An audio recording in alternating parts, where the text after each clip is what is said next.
Tel Aviv. Oh wait, that's not Tel Aviv. I don't know where This is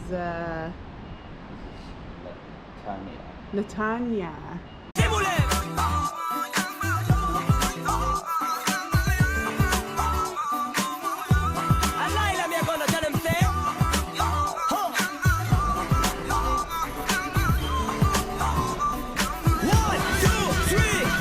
לא צריך סיבה כדי לשמוח, לא צריך סיבה כדי לרקוד, הוא נתן לי...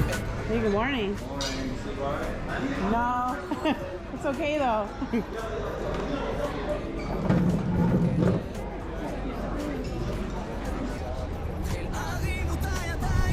Hi, good morning. Did you identify your luggage? Oh, Yeah.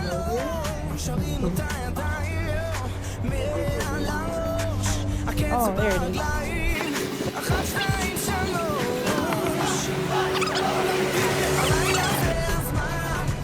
First of all, just here in the entrance to the city and the entrance to the theater, you can see some of the beautiful statues that were found over here.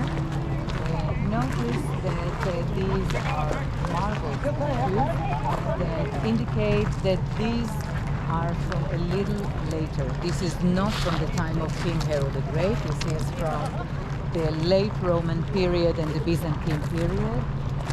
We know that because during the time of King Herod the Great, we didn't have marble over here.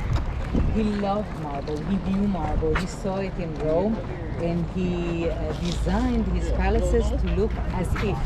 He used plaster, he used the limestone, and it looked as if it was marble, but marble arrived here only over 100 years after the death of King Herod the Great. So we know for certain that these statues come from a later period. We can find here some of the statues of the gods. We can find some of the statues of the kings or the emperors of Rome. And we can also find there's a very big foot over there, right? So it was a part of a larger sculpture, but it was also used later on. If the person suffers from a foot, and he goes to the god of statues, the god of medicine, and asks him for help, and for some reason his leg feels better, usually he will bring a statue of the leg as a thank you to the gods. We see it later on in the Catholic. In many churches we can see that they bring little babies.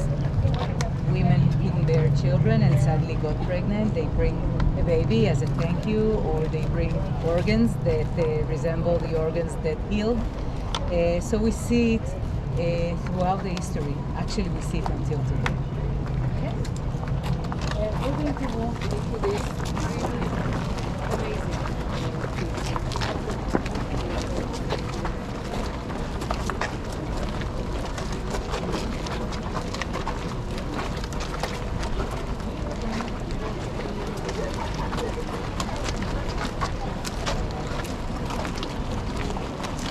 Auditorium, isn't it?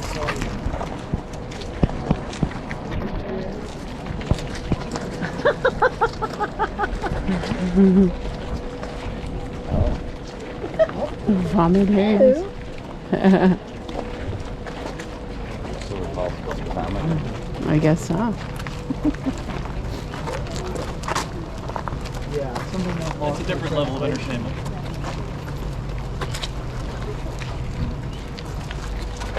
Oh wait.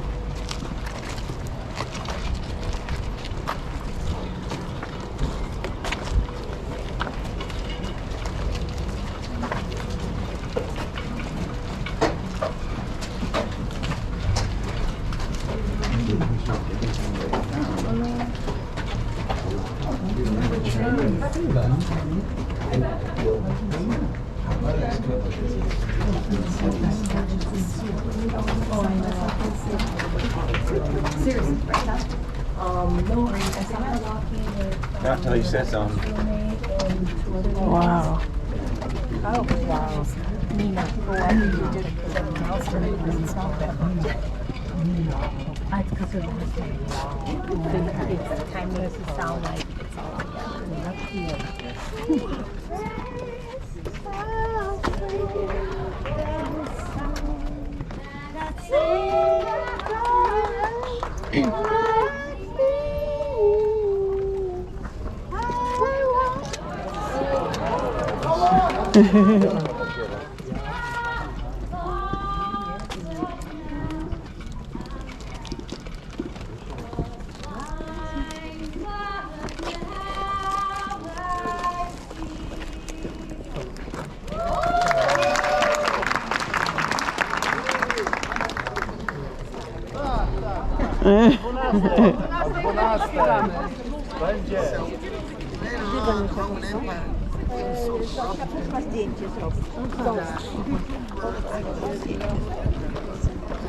Przyjechał sprawnie szybko. No i Ale jeździ. Nie, co się tam człowiek ma wyjść z takim rondzie?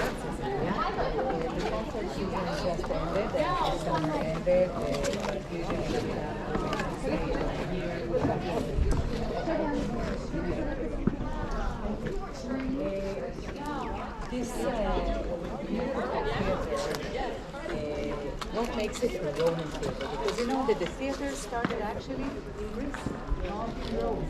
And then there's the difference between the Roman theater and a Greek theater. So let's start by the fact that the Greek theater let's go now.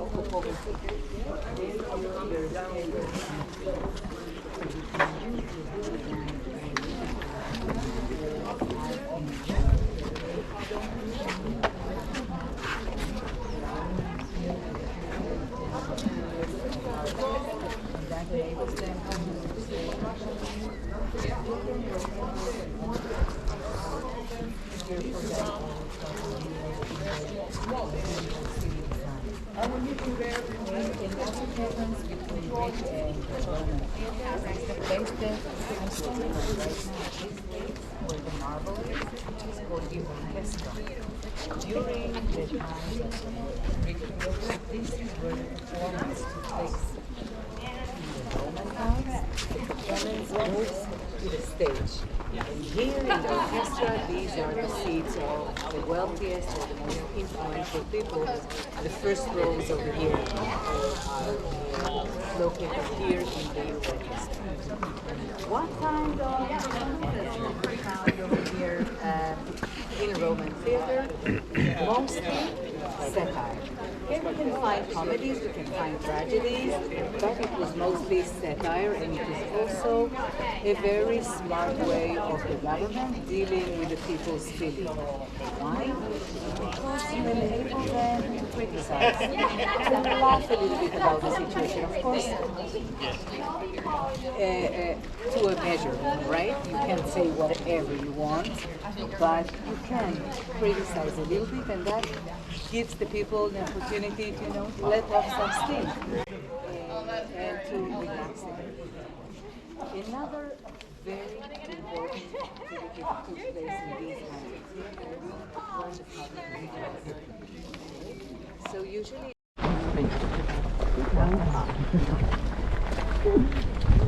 all over our way you can see these decorations, these hearts of columns, the doorways that were found all over the city. The city of Caesarea was extremely wealthy. We can find over here columns made out of stones that were imported from different places.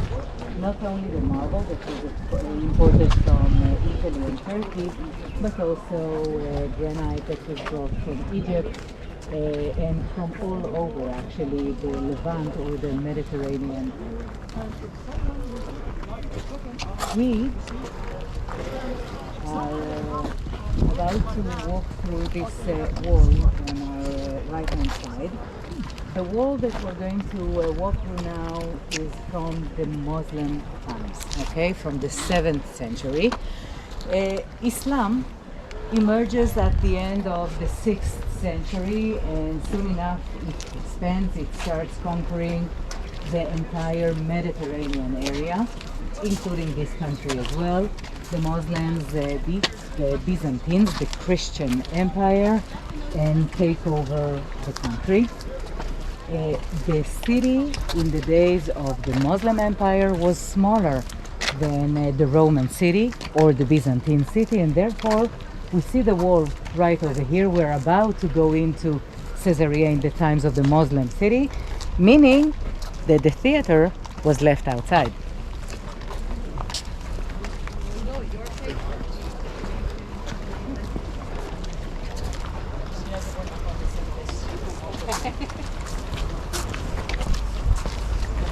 Things before the gate. You're on, you're playing on a pitch.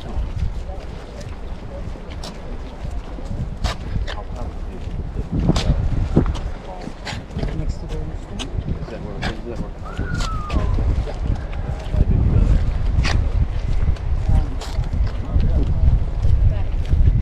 So we have people, you can do it over there standing, or the book is standing right now. I think it's video. Mm-hmm.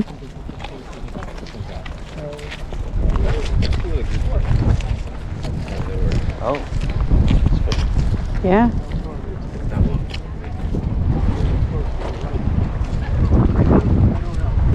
Throw the net on the right. Throw the net on the other I think side. they're off their calls and all that.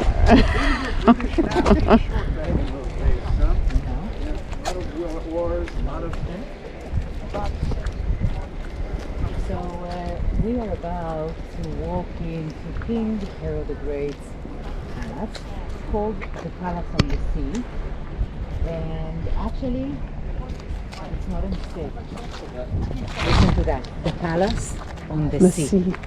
Right now, I am standing in the palestra, in the outside gardens of the palace.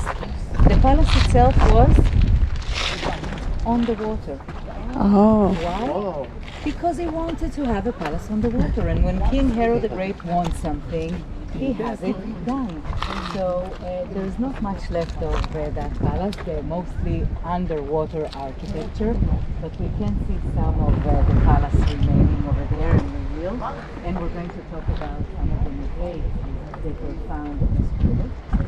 In a moment, when we finishes over here, we're going to see one of the most important artifacts that were found over here in Caesarea. It's a stone that was found actually in the theater, but it came originally right here, okay, right here from the palace.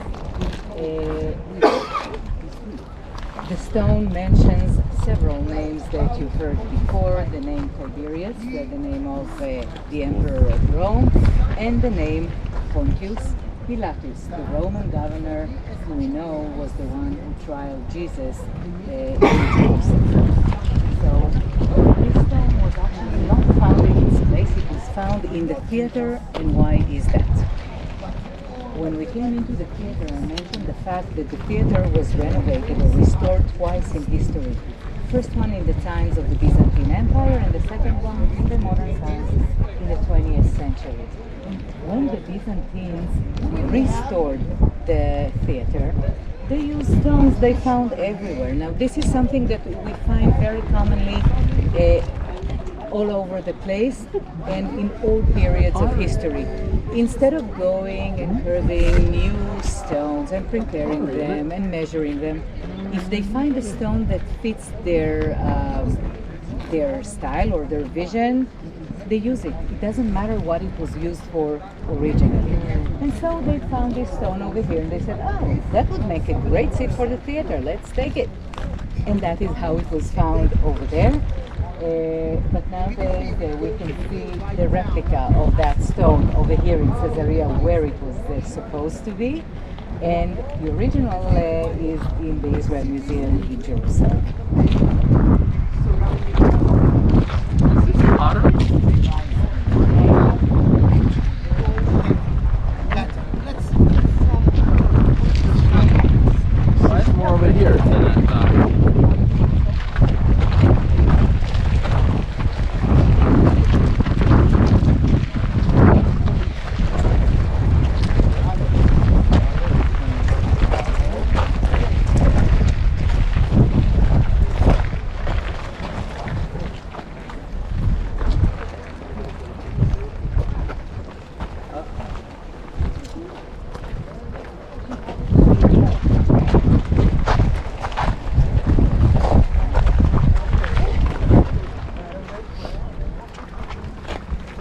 All right, can you hear me? Yeah. The meaning of the stone like that? Think about the current days when you have the Fisher family, right? Or the Osborne family. So this is also a note of Pontius Pilatus, the Roman governor that lives over here in this palace in the name of Tiberius, the Roman emperor. All right, beautiful city so far, isn't it? Probably one of those visually appealing places that we're going to see. A lot happened here in Scripture. Paul mentioned on the way in Cornelius, the first Gentile. This is where it started. We are Christians today, other than Maddie, who's kind of Jewish. The rest of us, we're Christians today because God opened these Gentile doors right here in the city. This is where it started. A lot happened here. Paul, we're going to see, if you guys look behind you, you'll see some of these buildings. Holly will talk about it in a second, but that's where we think Paul was in prison. 55 AD Jerusalem, you have 40 men who took an oath that they would not eat or drink until they had killed the Apostle Paul. So they planned this ambush, and this all happened right in Acts. It says in Acts 23, it says right before the ambush, Paul's nephew, he caught wind and told the commanding officer. Acts 23:23. Then the commander called two of his officers and ordered to get 200 soldiers ready to leave for Caesarea at 9 o'clock. Also take 200 spearmen and 70 mounted troops, provide horses for Paul to ride, and get him to safety to Governor Felix. Once there, Felix, he ordered an officer to keep Paul in custody, but to give him some freedom, allow some of his friends to visit him and take care of his needs. After 2 years went by and his wife, Felix was succeeded by Porcius Festus. And because Felix wanted to gain favor with the Jewish people, he let Paul. 2 years.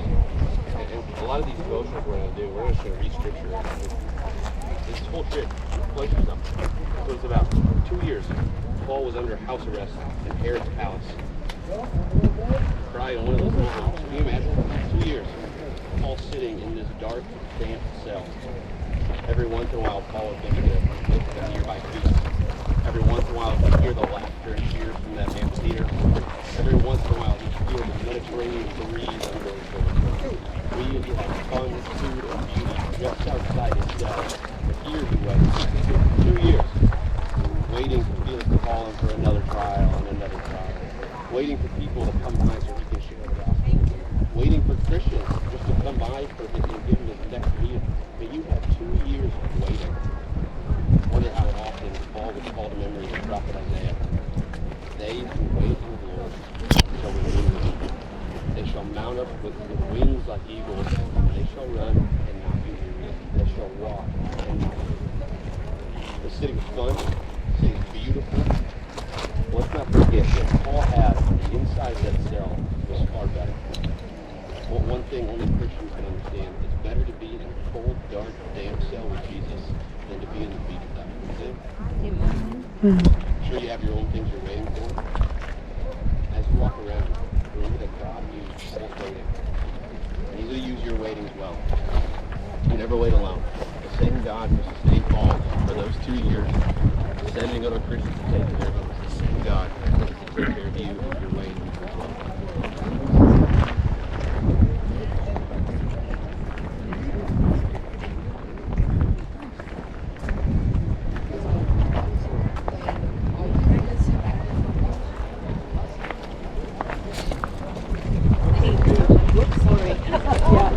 I keep doing that. It's very dangerous. Yeah.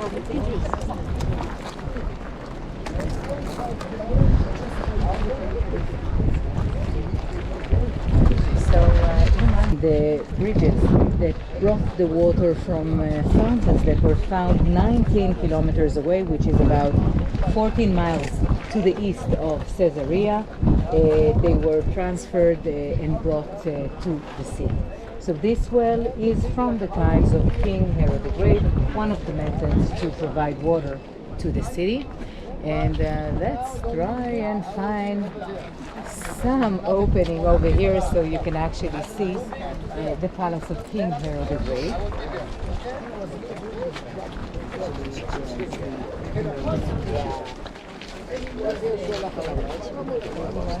So again, most of the palace is gone. It was destroyed, but you can see actually the outlines of Yes, my friend. Some of it Boker is, Tov here. Please, now you some of it is under the water. If you will notice, I'm going to move so you can see.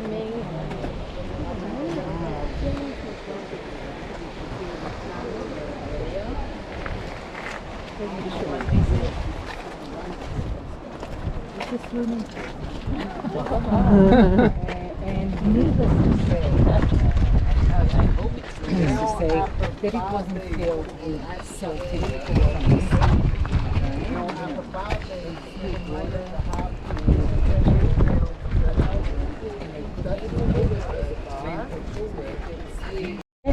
in his own houses, in his own palaces, he respected the Jewish law and the Jewish tradition. Okay?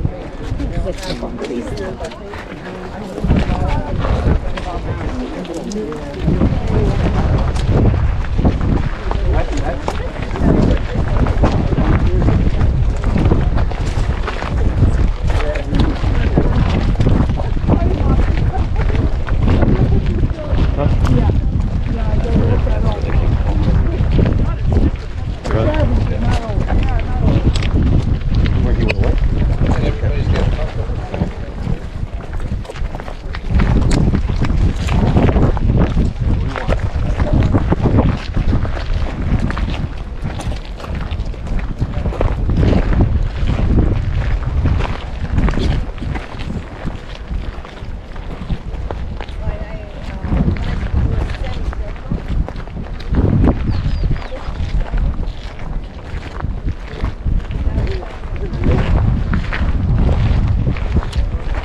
In front of us you can see the building with the flag hanging over it.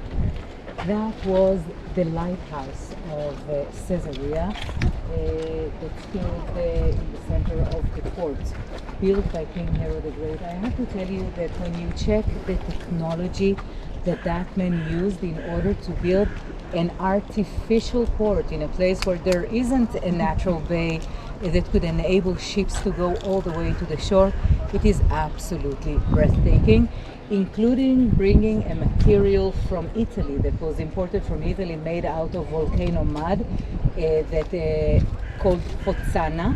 And as soon as it was placed in the water, it became like cement. It was very, very strong, and that is how we built the wave breakers around the bay or around the port of Caesarea. So imagine that lighthouse standing over there.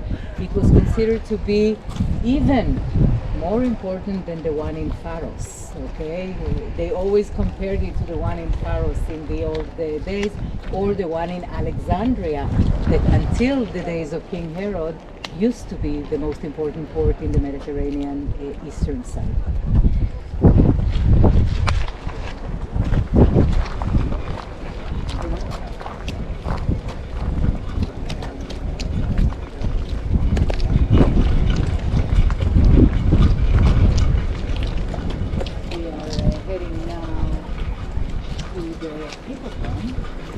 Another one of the very, very important sites within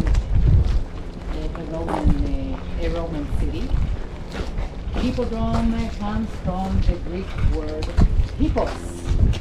Hippos means a horse. Originally, the hippodromes were built for the horse races that were conducted over here. And just before we go to the hippodrome, I'm going to wave One nice way to go. Okay, so what do you tell your kids before going out? Be careful. Did everybody go to be safe? Thank you. So guys, I'm sitting in the bathroom. I'm sitting in the Roman latrine right now, right in the entrance of the Hippodrome. Actually, again, ingenuity in engineering. The Roman Empire was so advanced, even when we compare it to civilizations that came 1,000 years later, it's hard to believe how advanced this civilization was. So how does yes. So maybe we should start by talking about the different foods that we have nowadays and back then. Later, things that are acceptable today that were unthinkable back then. Iguanas And or things whatever that that we is. are so embarrassed and ashamed about today that were perfectly acceptable then. So, for example, when you need to go, you need to go. So you lift up your toga, you sit down between two stones, okay? Imagine the fact that probably there are more people sitting next to me, which makes it a perfect social gathering place. We can exchange recipes, we can gossip about the neighbors, really a lot of fun. But the ingenuity of these things, okay? I'm sitting over here. Underneath over here, there's a very big water channel with running water all the time, so it washes away the waste. Okay, so this is over here. And then there's another small channel right underneath my legs right now that had pure, clean water that people use to clean their hands when they were done. Yeah, that is an idea that was never used after them for more than 1,000 years. People didn't think about washing their hands, hygiene, and the admiration of the Romans to the human body and the human health was really amazing. And so I give you the Roman latrine right now, and I'm done, so I can go into the Wonder, but can we try it? No. Can't try it. Like for real?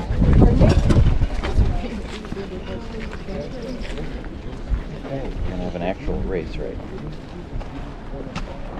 Okay, welcome to the Hippodrome where the horse races were conducted. Usually it would be horse races of 2 or 4 horses carrying a carriage behind them. The horse races began in the far end back then, and then the horses needed to circle this straight line that you see in the middle. It's called the spina. Okay, they needed to circle it several times. If you had to buy tickets to see a horse race, where would you rather sit? Where would be the perfect seats in the Hippodrome? Above. In the middle. You can see the whole thing. Oh, in the middle? Why? Because you can see them coming, you can see them taking the turn and spilling out, because who doesn't watch the NASCAR for the crash?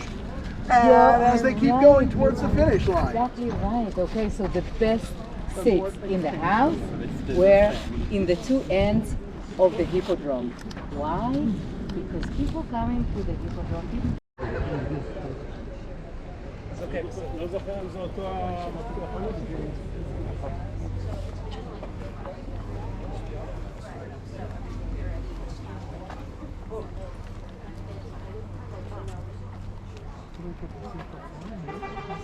What is it? I know, right? There you go. Bring it because we can put stuff on the bus. Well, maybe now, yeah. Maybe. Since we know a little more.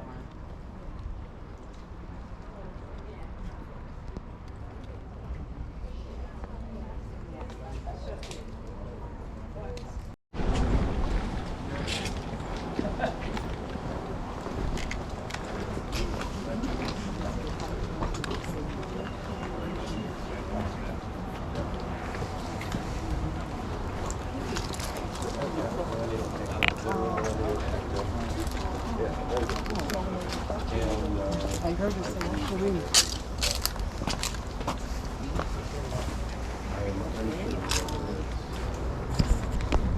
In the movie and on the bus, I was talking about the ancient history of Megiddo. There's also recent history that was made here as well. In 1917, the Ottoman Empire comes to an end over here in Israel when this place was conquered by the British Army, led by Field Marshal Allenby. Allenby was then announced as Sir Allenby, and he was the Count or the Lord of Megiddo. That is the name that he chose for himself. Also, Allenby was very much conscious of the theological connection to this country.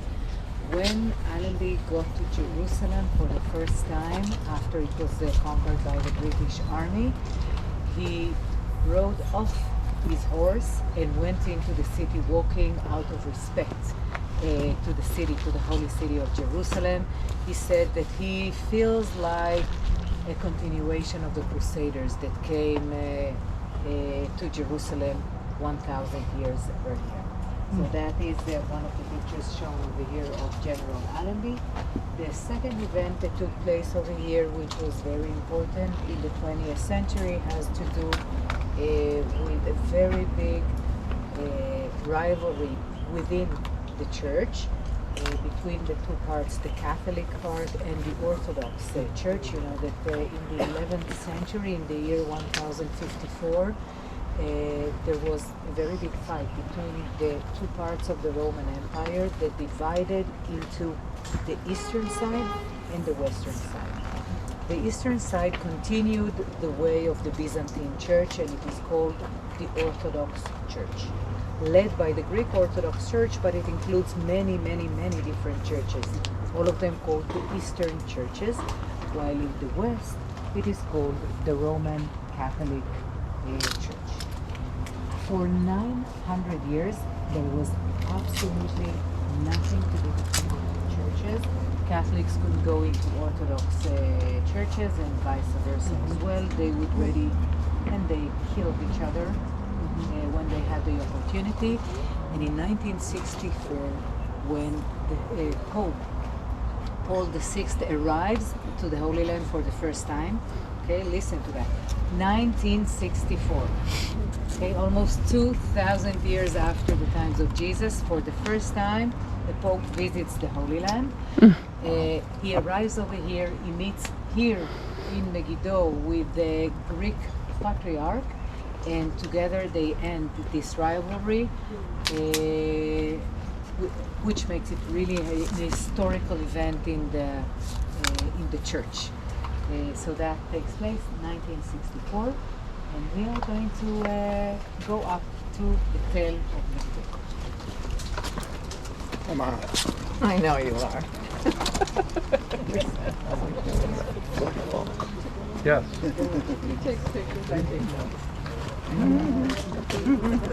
Love it. Then you gotta get together. I was looking for that, and I ran back and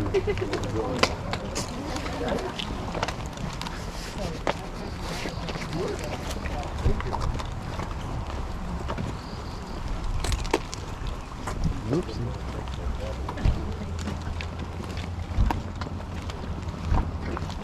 That would have been John the 23rd, if I'm not mistaken.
gate that we're passing through right now dates back to the times of the Canaanites or the late Bronze period.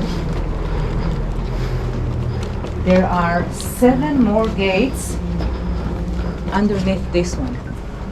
As I said, the city gate was always located over here, looking straight to the north. Topography-wise, this is a low area of the hill. So, first of all, it's easier for people coming into the city to walk in through this way without having to go all the way up the hill from the other side and then going into the city. And that also explains to us why we have such a big and massive gate over here. We have to bear in mind that the cities were protected by walls. And the most vulnerable places in those walls were, of course, the city gates. You needed to extra protect them.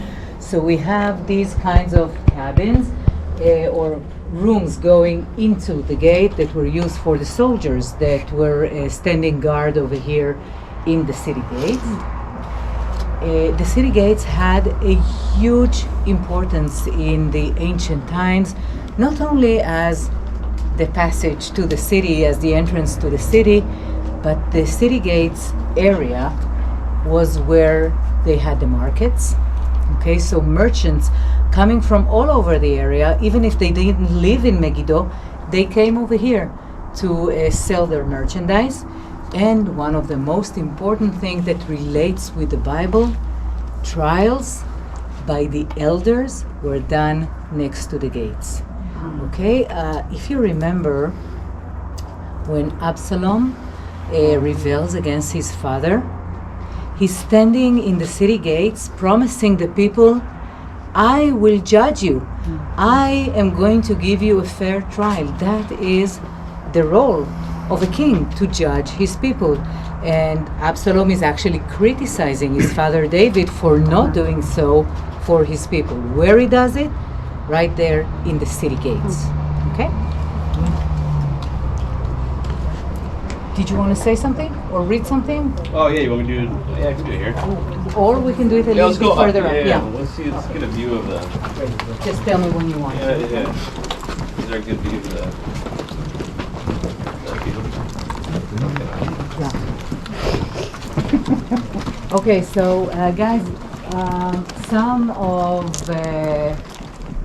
of the guides call this the Solomon Gate, which is a very popular name, but I'm sorry, and I have to be honest with you, it is not from the times of King Solomon. This is even a little bit earlier. The city of Megiddo is certainly related with King Solomon. It was given to him as a wedding present by the king of Tzor in Lebanon of nowadays when he married. It was given to him by the pharaoh when he married his daughter. 3 cities actually were given to Solomon as a wedding gift: the city of Megiddo, the city of Hatzor, further north, and the city of Gezer, which is more or less in the middle of the way between Jaffa and Jerusalem. These are 3 very important cities at the time. What does it mean to give a city as a present? I mean, you don't wrap it and just hand it over, right? These were cities under Egyptian control. Okay, we're talking about ongoing wars all the time about control. Even when we had the Israelite kingdom and the Judea kingdom, they were vassals. They had to bring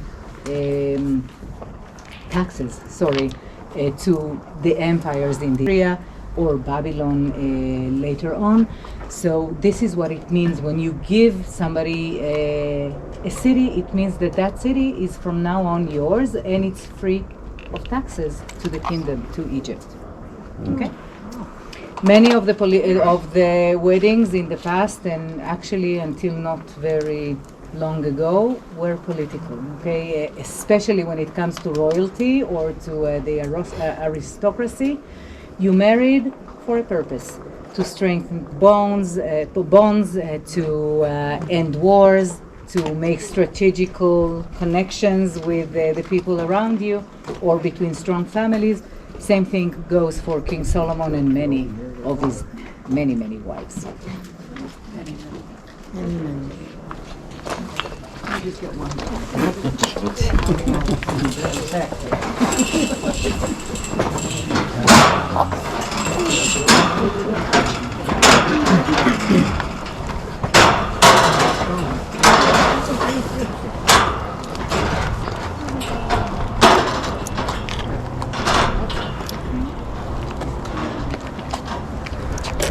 Oh, is it behind it?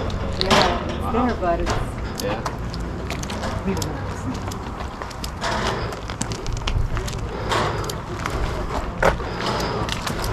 Okay, as we went up the hill and up the layers, once again we are passing through a massive gate of the city. This gate is related with the Israel kingdom from the biblical times. Most probably built by King Ahab, okay, in the 9th century.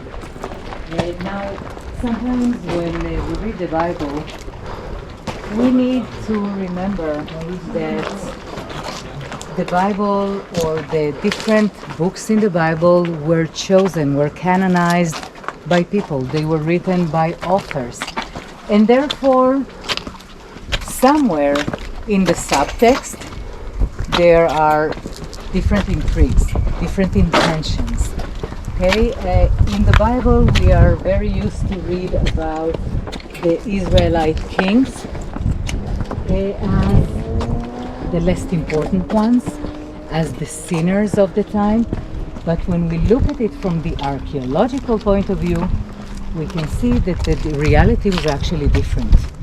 The Israel kingdom was the most important, the rich, the most influential kingdom of the two, while the Judean kingdom was a relatively small, non-important kingdom that came to its growth only after the Israelite kingdom was destroyed and conquered by the Assyrian Empire. So starting the 8th century and on. Until then, the Israelite kingdom was the dominant one.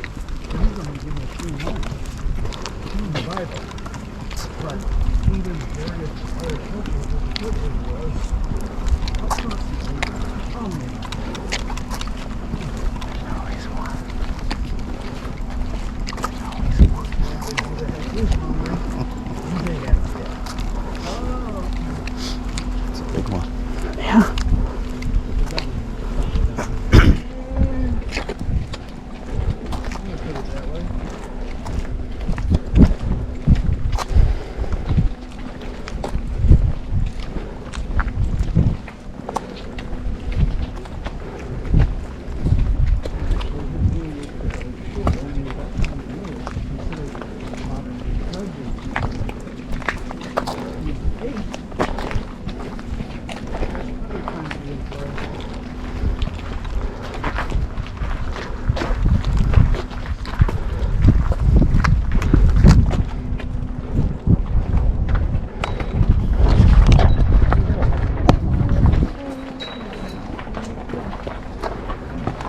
You pushed on me.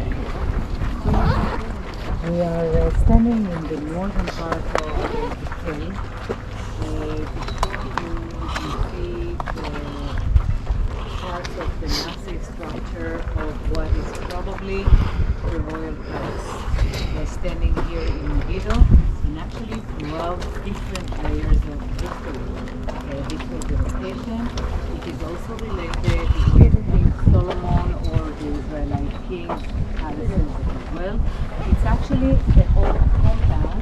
We're going to see the rest of it very soon, but you can see by the stones, by the size of the stones, you can see by the size of the holes that this is certainly an important and a public building.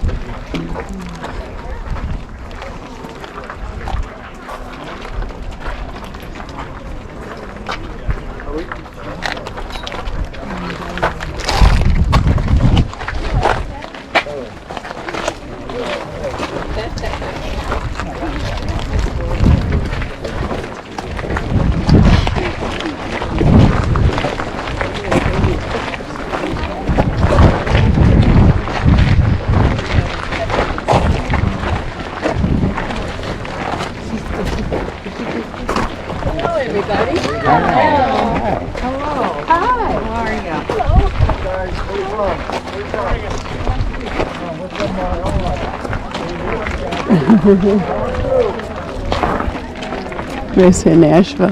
Where are they from? Nashville. Nashville.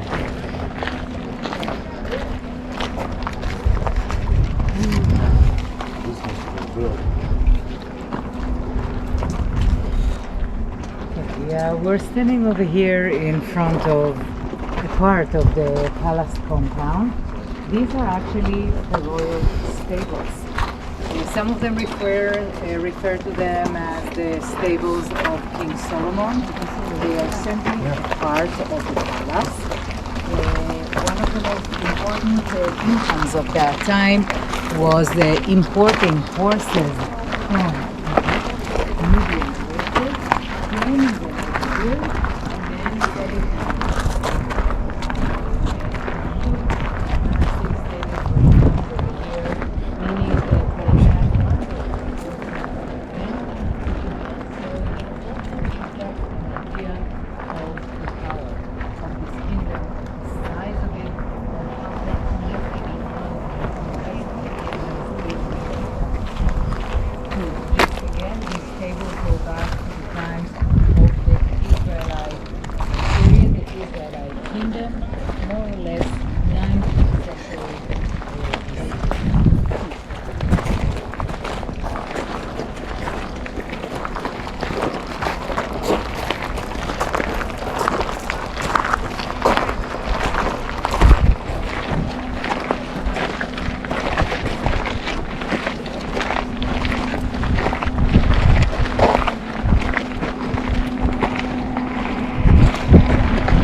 One of the reasons why Megiddo fascinates the archaeologist world till today. One of the only places in the world where you can actually see the 30 layers laid one on top of the other, because what the Chicago delegation did was to wound the tail. Okay, they just imagine a cake, then you cut a piece out of it, okay, and you're left with all layers that you can see. This is exactly what the Americans did over here. Nowadays, it's a big no-no in the archaeology world. They do not make that way. Back then, that was the way, okay? That was the way to actually try and make some order in all these different layers. So Megiddo still is one of the most important sites for archaeologists. They are excavating here continuously all the time, not the entire land, and every time they take another part, but nowadays they are really coming to some incredible facts.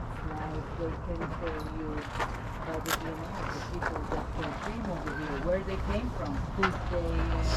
They arrived to the conclusion that some of the civilization that lived over here on Megiddo came from Asia, Little Asia. Nowadays in the Ural Mountains, more or less, okay? They can tell you which kind of animals were here, but that they could do a long, long time ago. They can get to details as to 20 meters of, a meter of proximity of where things were actually situated in those days, and that they do with DNA testing, with all kinds of physical and chemical tests that they do to the soil, to the stones found over here, or to bones that are found in the sand. Let's continue.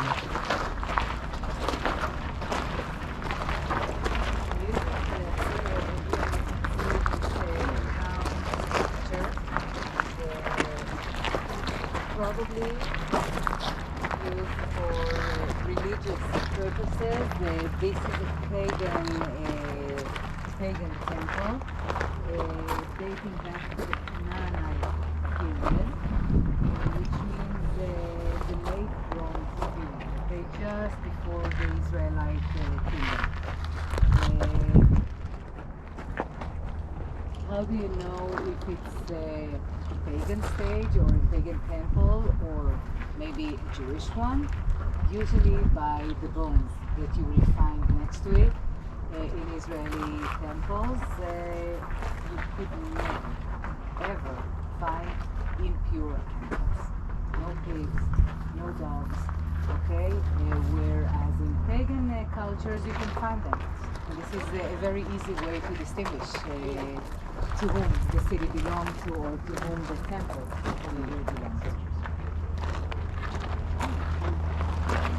belongs to.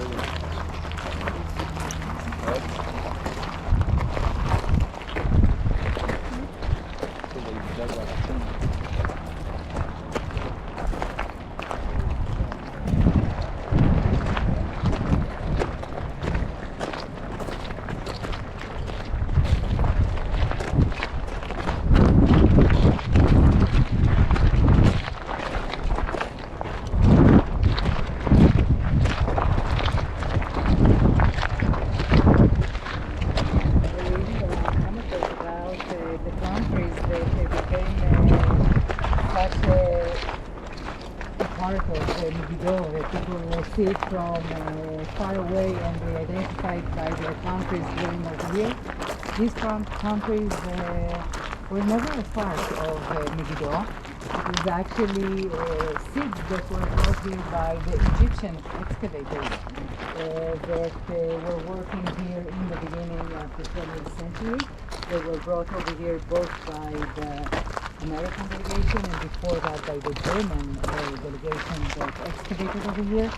Since they were so experienced in excavations in Egypt, they were brought over here as labor, and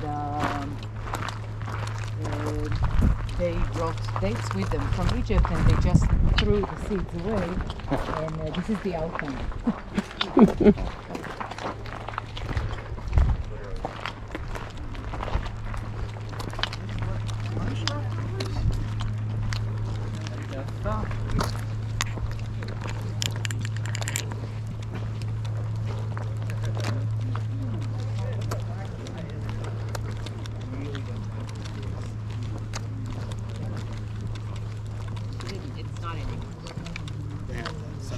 Hebrew?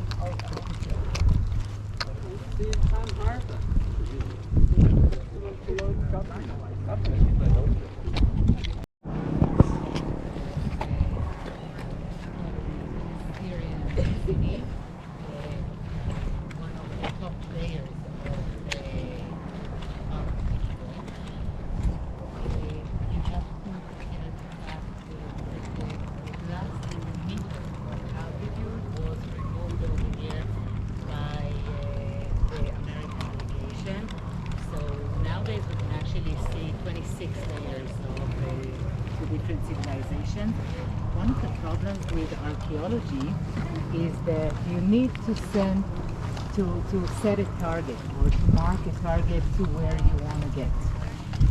So let's say if most of the archaeologists wanted to get to the times of the kings of Israel or the Bible times, usually what do you do with all the layers above it? So in many cases they got to it and they removed those layers in order to get to the older layers underneath. Okay, so we are just looking at the southern palace and the southern part of the Megiddo mountain. Once again, we are walking into stables from the times of the Israel kingdom. Actually, the preservation state of these stables is really impressive. You can actually see the water holes of the horses or where they were fed. You can also see the size of it. It's really quite big. You can understand that horse raising and horse breeding was a very big economic program.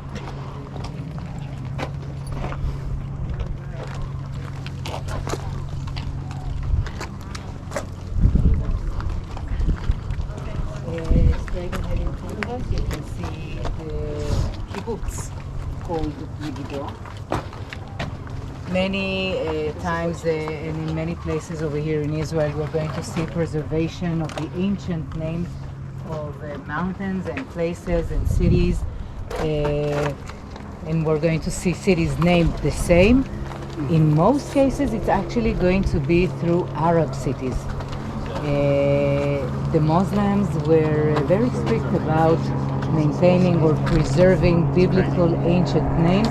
And so, thanks to the Muslims, we can actually identify biblical sites because they preserved the names in the area where things happened.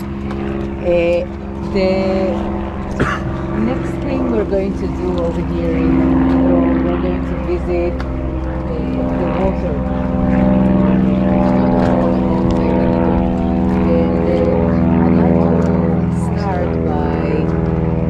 Presenting to you a very common problem in the ancient world. Most of the ancient cities, as I said, needed to have a water source. That's the most basic thing that you need for survival. In the case of Megiddo, like in the case of Jerusalem, they had a very strong water fountain that was right here next to the city of Megiddo, but it was out of the city. It was right outside the walls of Megiddo.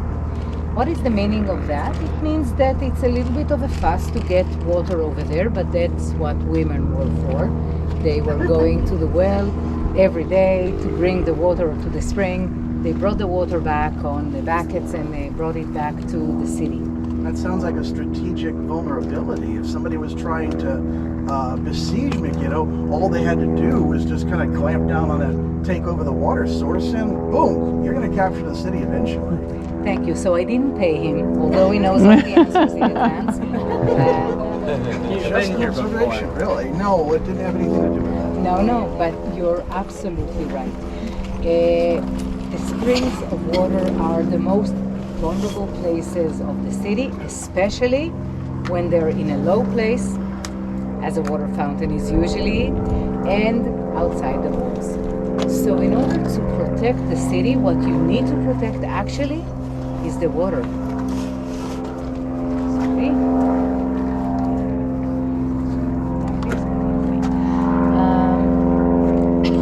Here in Megiddo, what they did was to build a huge fortress or a huge building protecting the spring of Megiddo. Then they could bring the water a little further. Where are we? Oh, it's way north. Prepared and gather the water. I don't know if you can see it or not. People would be, first of all, protected when they get the water for the city, but more importantly, after you got the water into the city, you can conceal and close down the fountain so that an enemy army cannot take control of it, and by that conquer the city very easily after a very short siege. Okay, so that is what we're going to do next. Please follow me. It's really one of the most beautiful sights over here.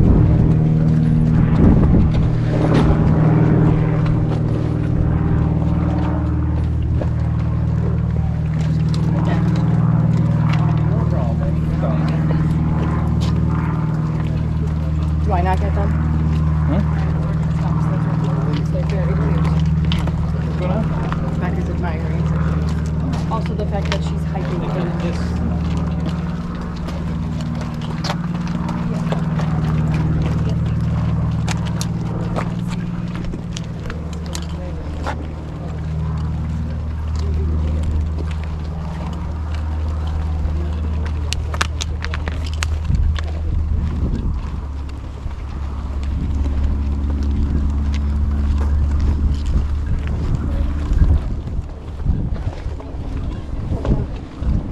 You're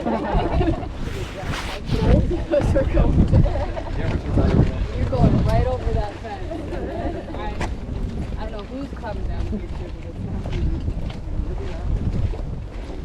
but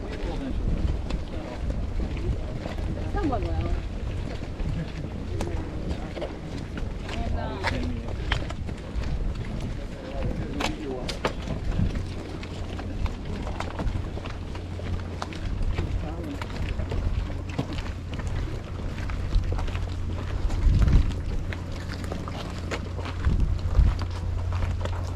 Okay, so guys, we're going to go down 83 stairs into the water system of Megiddo. The water system is also dated back to the 9th century before Christ. In other words, more or less King Ahab was responsible for the construction.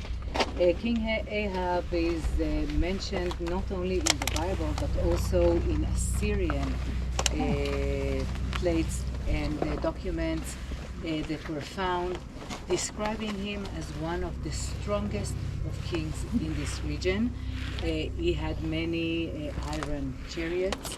He was in a coalition with the Canaanite kings over here to fight against the Assyrian army. So Ahab was certainly one of the strongest, the wealthiest, and the most influential kings in this area.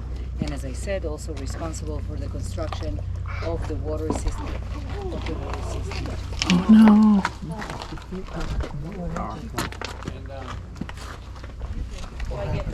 Someone fell off.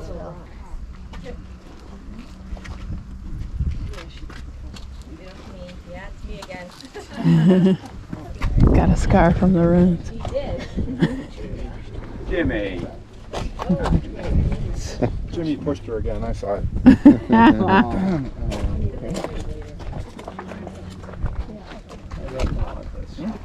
So guys, we're going underground and back in time. Please follow me. Take your step in the stairs, and if you need to go on over here. Let's walk together. I think I'm gonna hold on.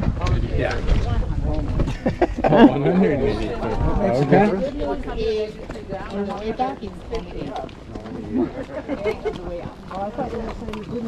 Okay. I've no escalator. Where's the escalator?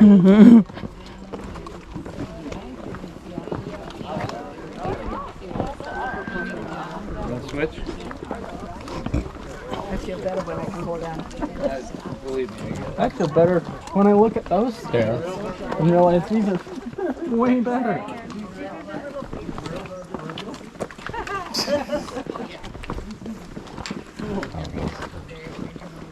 Are you kidding?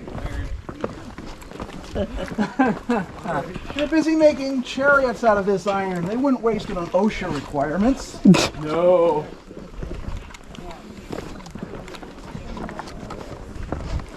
OSHA? What's that? I don't know if it's an effect here. I don't know, it makes it attracts the hot even more, right? The sun. It's the only thing in this country that's painted black. Sitting water. Well, what do you expect? Yeah.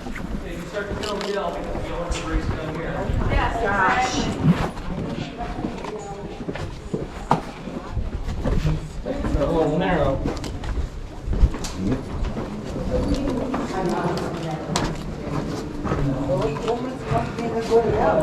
We're gonna get our steps in today, folks. Got that right. What are we stepping into? Oops, sorry. No bats down here, is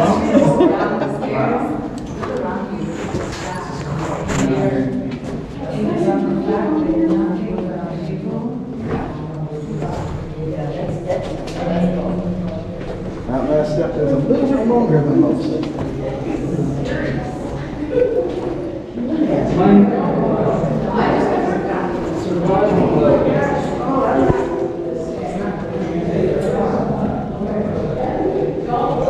Feels like Batman's cave.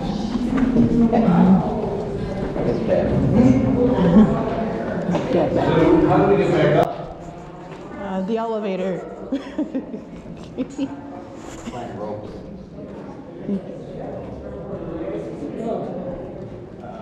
The bottom. The bottom. But I don't know what that means.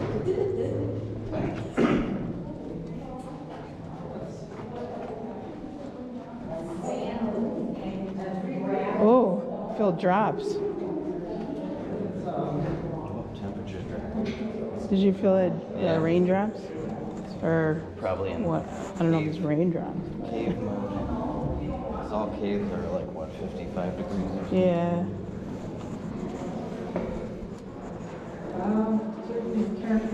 Yep. Everyone been counting this? Don't worry, you're not really slowing anybody down, so I'm not nipping at your heels. Okay. And I don't think the person behind me is nipping at mine. No, I'm not. So, I'm glad, because these are real jokes. no, they aren't. I'm actually glad someone's in front of me to slow my pace. So I don't trip.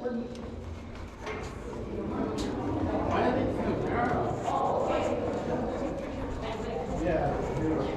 You don't need or want an army coming down here. Good leg work. Those stairs were out of the Right. theater. Yes, well, still.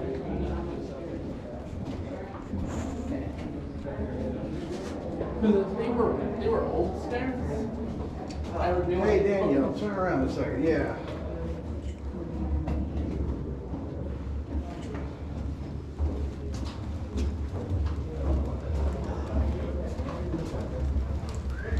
The water source for Megiddo is coming from a fountain outside the city. Here. This would constitute a strategic vulnerability. But they built a tunnel system and a cistern Hammer on it. It took years. in order to bring the water inside the city. Ages. Hammer and a chisel. Those guys had crews going all night. What? They probably had crews going in and out like Oh, yeah. all night long. And can you imagine they're sitting in the dark with this? Yeah, they probably just had a little lamp. Yeah, we have feet lamps. Feet lights. Oh my goodness. No, just people crammed here. Yeah. Beautiful and inspirational. Oh, are we going up now? Like, all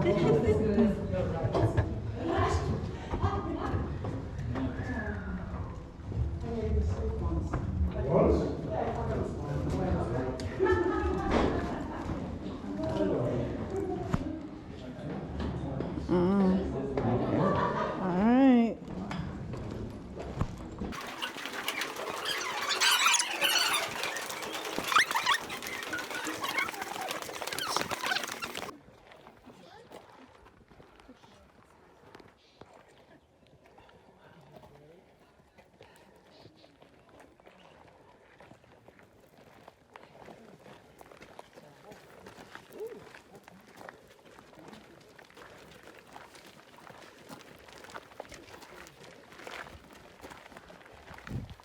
In a matter of space, okay? There wasn't any room. Zippori was a very big city back then. It was all built. So this is what was left and they had to manage with that. So the directions here are wrong. But watching this beautiful, rich mosaic floor of the synagogue, we can learn a few things about synagogues in general and Jewish culture specifically. Starting with the top of the mosaic, where we have the lions, which are, of course, the symbol of the tribe of Judea, and later on a symbol of Judaism or Jews. Right underneath it, on the right-hand side, you can see the menorah. Okay, the menorah, the seven-branch candlestick that was standing in the Temple of Jerusalem. It was lit every night by the priests over there with olive oil. Okay, can you see it? Yeah? Okay, right next to the menorah, you can see a shofar. You're going to see it in many shops during the visit over here. A shofar is actually a horn that was used not as a musical instrument. It sounds a little bit like a trumpet. It has a very, very loud voice, but it's not considered to be a musical artifact because it has only one sound that it can make. So that is the shofar, and according to the Jewish tradition, you use it to open the gates of heaven, so the prayers are going to arrive quicker to God. The shofar is used only twice a year, okay? On Rosh Hashanah, the New Year, and at the end of the fasting in Yom HaKippurim, which is the holiest day in the Jewish calendar. It takes place 10 days after the beginning of the New Year. You can call these 10 days in between Rosh Hashanah and Yom Kippurim are called the days of justice or the days of pardon. What you're supposed to do during the entire month before is to ask forgiveness from people you might have hurt or insulted, from your children, from your parents, from your friends, anyone who might have been hurt by you. You must. Going through a house with a really enormous concentration of different items and different cuisines. One of the theories about this house was it may have been a kind of a catalog that was shown to people to choose from when they wanted to decorate, when they wanted to use mosaics in their own houses. Sears catalog. Sears catalog. Instead of, going through the carpets in the store, you can just have them all in front of you and see them. Again, look at these beautiful figures. Look at the details. Wow. Oh, no, just... Yeah, it does make sense. Yeah. It's not set up like a house, it's set up like a store, kind of. Empty dancers. Before the fire code is violated. My apprenticeship would be taken slow.